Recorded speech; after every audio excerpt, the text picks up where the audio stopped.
The Granite-Hearted Empire. When she was 9, she lent her classmate a book. Inside it, she hid a note.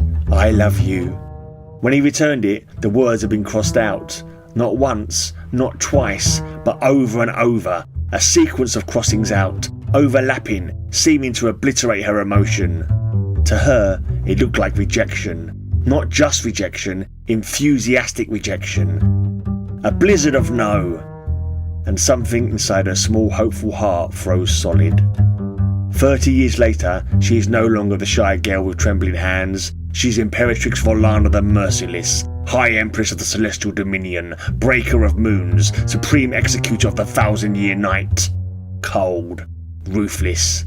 She had chiselled out every trace of emotion until she was formed of nothing but hard, unyielding granite.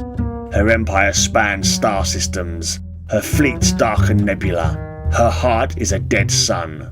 All because of that frantic crossing out.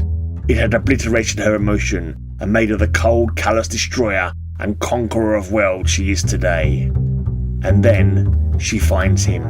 A routine planetary conquest.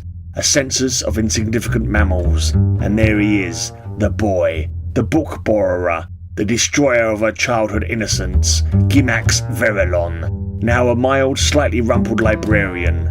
She storms into his archive in full Imperial armour, flanked by death drones and a choir of mechanised heralds. He looks up. "Oh, it's you," he says. "Vorlana."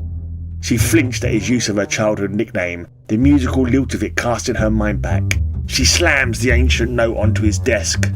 "Explain this," she growls. "Explain the marks that forged an empire of fire and iron." He picks up the note, squints at it, and smiles with gentle nostalgia. She towered over him in her skull-embossed platform boots. "You crossed it out," she accused. "Over and over. You buried my words. You crushed my heart." A look of shock passed over him. "Crossed it out? Those weren't crossings out. They were kisses." She blinked. "Kisses? You covered the whole thing in them." He shifted awkwardly in his chair. "Yeah, I did one, but it looked a bit wonky, so I did another. Then I thought, one kiss isn't enough, so I did 10, just to show you how much I cared." There was a shift amongst the entire Imperial Guard as they all simultaneously held in a gasp. Whole units had been sent to a penal planet for insubordination more than once. One of the mechanised heralds accidentally let out a sigh that sounded suspiciously like a slide whistle. She stares at him, Empress of 1,000 worlds, forging heartbreak and vengeance. "I built an empire," she whispers, "because of 10 bloody kisses." He shrugs, gentle as ever. "Well, they were sincere," he stammered.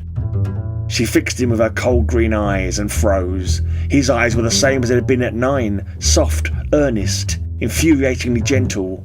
A hairline fracture ran through the glacier she called a heart. For the first time in decades, something inside her armour creaked.